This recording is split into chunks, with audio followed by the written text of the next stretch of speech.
Hello guys, இன்னைக்கு செல்வி cooking சேனலில் பன்னீர் 65 தான் செய்ய போகிறேன். இது செய்யறது ரொம்ப ஈஸி.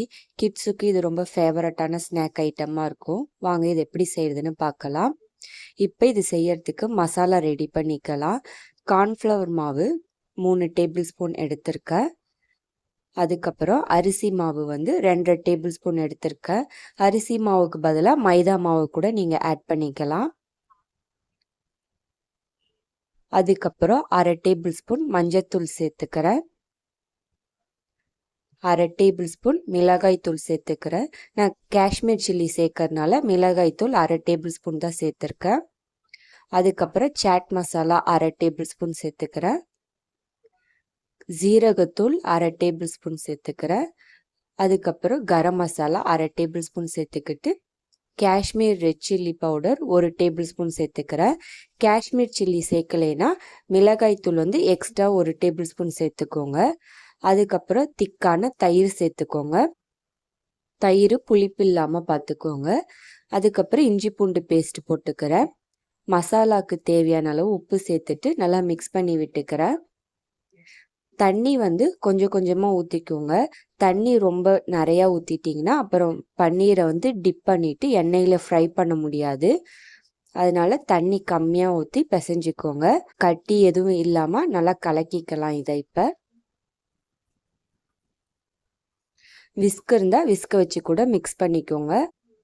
இப்போ இதில் லைட்டாக கஸ்தூரி மெத்தி ஆட் பண்ணிக்கிறேன். இது ஆப்ஷனல் தான், இருந்தால் சேர்த்துக்கோங்க. இப்போ கட் பண்ணி வச்சுருக்கிற பன்னீரை இதில் சேர்த்துக்கிறேன். பன்னீரை சேர்த்துட்டு நல்லா மிக்ஸ் பண்ணி விட்டுட்டு இதை மூடி போட்டு வச்சுருங்க ஒரு 20 நிமிஷம். மசாலாவோட நல்லா இது ஊறி போய் இருக்கட்டும்.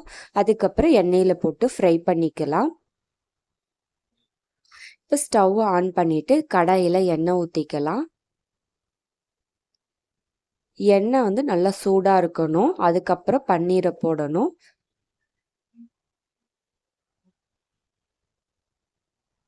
இப்போ எண்ணெய் சூடாயிடுச்சு. பன்னீரை நான் இதில் போட்டுக்கிறேன்.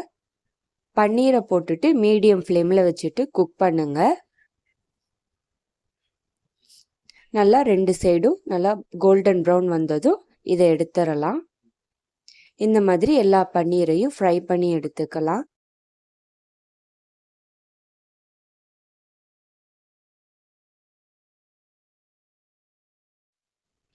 பன்னீர் ஃப்ரை பண்ணதுக்கப்புறம் இதுக்கு வெங்காயம் கருவேப்பிலெல்லாம் போட்டு கார்னிஷிங் பண்ணிக்கலாம்.